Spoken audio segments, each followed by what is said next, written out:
میں نے کہا پوری بخاری شریف میں بیٹھ کر پیشاب کرنے کی ایک حدیث دکھا دو تو 1,00,000 روپیہ انعام دینے کے لیے تیار. پوری بخاری شریف اٹھا کر پڑھ لو. حضرت امام بخاری نے باب باندھا ہے باب البول قائما و قائدا، بیٹھ کر اور کھڑے ہو کر پیشاب کرنے کا بیان. اور حذیفہ ابن الیمان کی 3 حدیثیں اس ہیڈنگ کے تحت ذکر کی ہیں، لیکن تینوں حدیثوں میں کھڑے ہو کر پیشاب کرنے کا ذکر ہے، بیٹھ کر پیشاب کرنے کا ذکر نہیں ہے. تو کیا دنیا کا مسلمان اب کھڑے ہو کر پیشاب کرنے لگے اس لیے کہ بخاری شریف میں کھڑے ہو کر پیشاب کرنے کی حدیث ہے؟ ہرگز نہیں. بخاری شریف میں کھڑے ہو کر پیشاب کرنے کا ضرور ذکر ہے، لیکن بخاری کے علاوہ باقی کئی کتابوں میں بیٹھ کر پیشاب کرنے کا ذکر ہے. بخاری میں جو حدیث ہے وہ یہ ہے، اتى النبي صلی اللہ علیہ وسلم سباطة قوم فبال قائما فدعا بماء وتوضأ ومسح على ناصيته. حضور علیہ السلام قوم کے گھور کے پاس آئے، کھڑے ہو کر پیشاب کیا اور وضو کے لیے پانی منگایا اور اس کے بعد وضو فرمایا اور پیشانی کے اگلے حصے پر مسح فرمایا ہے. یہ بخاری کی حدیث ہے جس میں صراحت ہے کہ نبی نے کھڑے ہو کر پیشاب کیا ہے. لیکن بخاری کے باہر صحیح ستہ کی دوسری حدیثوں میں حضرت عائشہ کی روایت موجود ہے. حضرت عائشہ فرماتی ہیں من حدثکم ان النبی صلی اللہ تعالی علیہ وسلم کان یبول قائما فلا تصدقوه فما کان یبول الا قائدا. جو تم سے یہ حدیث بیان کرے کہ رسول پاک کھڑے ہو کر پیشاب کرتے تھے اس کی باتوں کی تصدیق نہ کرنا، کیونکہ میرے سرکار نے جب پیشاب کیا ہے بیٹھ کر پیشاب کیا ہے، کبھی کھڑے ہو کر پیشاب نہیں کیا. اب بتاؤ حدیث میں تعارض ہے کہ نہیں ہے؟ بخاری کی حدیث بتاتی ہے نبی نے کھڑے ہو کر پیشاب کیا. حضرت عائشہ صدیقہ نبی کی زوجہ محترمہ اور بیویوں کو اپنے شوہروں کے حالات کے بارے میں جتنی جانکاری ہوتی ہے باہر کے لوگوں کو نہیں ہوتی. باہر کے صحابہ نے باہر جو دیکھا اس کو بیان کر رہے ہیں، لیکن حضرت عائشہ صدیقہ تو مستقل سرکار کے ساتھ سرکار کے حجرے میں رہتی تھی. سرکار راتوں میں کتنی رکعت تہجد پڑھتے تھے، کتنی رکعت وتر پڑھتے تھے، سرکار کب قیام فرماتے تھے، سرکار کس طرح غسل فرماتے تھے، سرکار کا ازواج مطہرات کے ساتھ کیا معمول تھا، سرکار دو عالم کس طرح سوتے تھے. یہ ساری تفصیلات گھر کی عورتیں جتنا بہتر بتا سکتی ہیں باہر کے صحابہ نہیں بیان کر سکتے. حضرت عائشہ فرماتی ہیں جب میرے سرکار نے پیشاب کیا ہے بیٹھ کر پیشاب کیا ہے، کبھی کھڑے ہو کر پیشاب نہیں کیا. الحمدللہ ہم اہل سنت والجماعت ہیں، اور جب حدیثوں میں ٹکراؤ ہو جاتا ہے تو ہم عقلی گھوڑا نہیں دوڑاتے بلکہ محدثین کی بارگاہ میں پہنچتے ہیں، فقہا کی بارگاہ میں پہنچتے ہیں، اس حدیث کے تعارض اور اس حدیث کے ٹکراؤ کو دور کرنے کی کوشش کرتے ہیں. اس سلسلے میں بخاری شریف کے تینوں شارحین کو اٹھا کر دیکھا، ان کی کتابوں کو پڑھا. ابن حجر اسقلانی، امام قسطلانی، امام بدر الدین عینی نے اپنی اپنی شرحوں میں ذکر فرمایا ہے کہ بخاری شریف کی جو حدیث ہے وہ حالت عذر پر محمول ہے کہ نبی اکرم صلی اللہ علیہ وسلم کے پاؤں میں ایک موقع پر سخت تکلیف ہو گئی تھی تو سرکار نے اپنی امت کی تکلیف کا احساس کرتے ہوئے چند مرتبہ کھڑے ہو کر پیشاب کیا تاکہ امت پر رحمت کا دروازہ کھل جائے. بیان جواز کے لیے سرکار نے چند مرتبہ کھڑے ہو کر پیشاب کیا. ذرا غور کرو، میرے سرکار نے اگر کھڑے ہو کر پیشاب نہ کیا ہوتا تمہارا ایکسیڈنٹ ہو جاتا، تمہارا پاؤں فریکچر کر جاتا، اس میں پلاسٹر لگ جاتا اور تم بیٹھ کر پیشاب کرنے کی طاقت اور قدرت نہ پاتے تو کیسے پیشاب کرتے؟ وہاں کے لیے سرکار نے یہ عمل پیش کیا ہے جو بخاری میں موجود ہے. یہ حالت عذر پر محمول ہے. اور حضرت عائشہ صدیقہ جو روایت بیان کر رہے ہیں جب میرے سرکار پیشاب کرتے بیٹھ کر پیشاب کرتے، کبھی کھڑے ہو کر پیشاب نہیں کرتے. وہ عام حالات کی حدیث ہے، وہ سرکار کی سنت بیان کر رہے ہیں. تو بتاؤ تم عذر کی حدیث پر عمل کرو گے یا عام حالات میں جو سرکار کی سنت ہے اس پر عمل کرو گے؟ ہم اہل سنت ہیں اس لیے نبی کی سنت پر عمل کریں گے. اور سنت یہ ہے کہ بیٹھ کر پیشاب کیا جائے. ہاں اگر کوئی عذر ہو، کوئی تکلیف ہو، کوئی پریشانی ہو تو اس کے لیے کھڑے ہو کر پیشاب کرنا بھی جائز ہے، جیسا کہ بخاری میں وہ روایت موجود ہے. تو یہ حالت عذر کی حدیث ہے اور وہ نبی کی سنت ہے. تو الحمدللہ ہم اہل سنت والجماعت جب دو حدیثوں میں ٹکراؤ ہو تو نبی کی سنت کو تلاش کرتے ہیں اور نبی کی سنت پر عمل. اس لیے یہ سوال نہ اٹھایا جائے بخاری میں دکھاؤ، بخاری میں دکھاؤ، بخاری میں دکھاؤ. اور اگر بخاری ہی کی حدیث چاہیے تو سنو، بخاری شریف جلد اول کتاب الصلاۃ باب من رکع دون الصف، بالکل شروع میں یہ حدیث موجود ہے. نبی اکرم صلی اللہ علیہ وسلم کے علم غیب پر روشن دلیل. اس حدیث کے تحت حضرت ابو بکرہ کی روایت امام بخاری نے نقل کی ہے ان ابی بکرہ انہو انتہا الى النبی صلی اللہ علیہ وسلم وهو راکع قبل ان يصل الى الصف. حضرت ابو بکرہ سے مروی ہے کہ وہ مسجد نبوی شریف میں نماز پڑھنے کے لیے تشریف لے گئے. مسجد کے دروازے ہی پر ابھی پہنچے تھے, دیکھا حضور علیہ السلام رکوع میں جا چکے ہیں, صحابہ رکوع میں جا چکے ہیں. تو حضرت ابو بکرہ نے مسجد کے دروازے ہی پر نیت باندھ کر رکوع کر لیا اور رکوع میں چلتے چلتے صف میں پہنچ گئے. حضرت امام بخاری نے حدیث کی ہیڈنگ لگائی ہے بابو من رکع دون الصف, جو صف میں پہنچنے سے پہلے رکوع کر لے اس کی وہ رکعت شمار میں آئے گی کہ نہیں آئے گی. اسی مسئلہ کو بیان کرنے کے لیے حضرت امام بخاری نے حضرت ابو بکرہ کی یہ حدیث نقل فرمائی ہے. ابو بکرہ نے مسجد کے دروازے پر نیت باندھا, وہیں رکوع میں چلے گئے اور رکوع میں چلتے چلتے صف میں جا کر مل گئے. نبی اکرم صلی اللہ علیہ وسلم نے جب سلام پھیرا تو آقا نے ارشاد فرمایا اے ابو بکرہ کھڑے ہو جاؤ. ابو بکرہ کھڑے ہو گئے. سرکار مصلی امامت پر تھے اور جب آدمی مصلی امامت پر ہوتا ہے تو اس کا چہرہ قبلے کی طرف ہوتا ہے اور آنے والا پیٹ کے پیچھے سے آ رہا ہے. لیکن حضور علیہ السلام کا غیب ملاحظہ فرماؤ, اللہ کے نبی نے سلام پھیرا تو ارشاد فرمایا اے ابو بکرہ کھڑے ہو جاؤ. ابو بکرہ کھڑے ہو گئے. اللہ کے نبی نے پوچھا کیوں تم نے مسجد کے دروازے ہی پر نیت باندھ لیا؟ وہیں رکوع میں چلے گئے, رکوع میں چلتے چلتے صف میں پہنچ گئے. کیا تم کو میرا طریقہ نہیں معلوم کہ صف میں پہنچنے کے بعد نیت باندھنا چاہیے؟ حضرت ابو بکرہ نے ارشاد فرمایا یا رسول اللہ میں نے دیکھا آپ رکوع میں جا چکے ہیں, صحابہ رکوع میں جا چکے ہیں, میں نے سوچا وہاں جا کر نیت باندھوں گا تو جاتے جاتے کہیں آپ سر نہ اٹھا دیں, میری ایک رکعت چھوٹ نہ جائے. رکعت پانے کی محبت میں نے ایسا کیا ہے. اللہ کے نبی نے ارشاد فرمایا زادک اللہ حرزا ولا تعود, اللہ رکعت پانے کی محبت کو اور بڑھائے لیکن آئندہ ایسا نہ کرنا. اس حدیث میں غور کرو, اللہ کے نبی کا چہرہ قبلے کی طرف ہے اور ابو بکرہ پیٹ کے پیچھے سے آ رہے ہیں. اور جب اللہ کے نبی نے پوچھا کیا مسجد کے دروازے پر تم نے نیت باندھی, سب میں پہنچنے کے بعد نیت باندھنا چاہیے, تو ابو بکرہ نے یہ نہیں کہا یا رسول اللہ آپ تو مصلی امامت پر تھے, آپ کا چہرہ قبلے کی طرف تھا, میں پیٹ کے پیچھے سے آیا اور آپ کو پیٹ پیچھے کا علم نہیں, تو کیسے آپ نے جان لیا کہ ابو بکرہ نے کس طرح نماز شروع کی ہے؟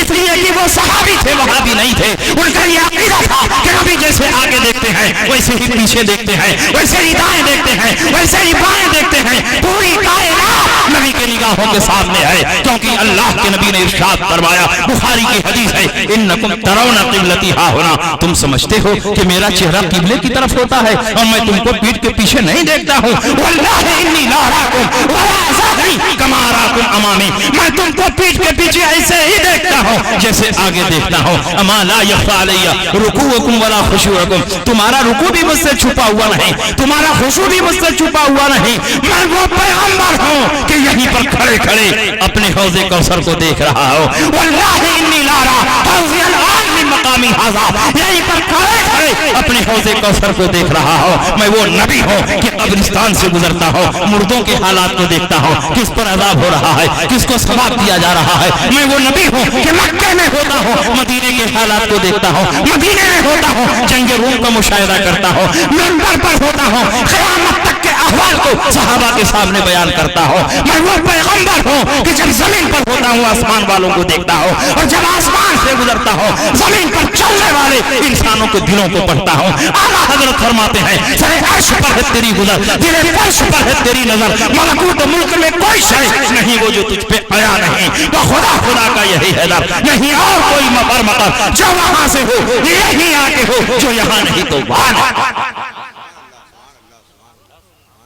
بات سمجھ میں آ رہی ہے کہ نہیں سمجھ میں آ رہی ہے کہ سر کے اوپر سے گفتگو گزر رہی ہے. نبی اکرم صلی اللہ تعالی علیہ وسلم مدینہ کے قبرستان سے گزر رہے.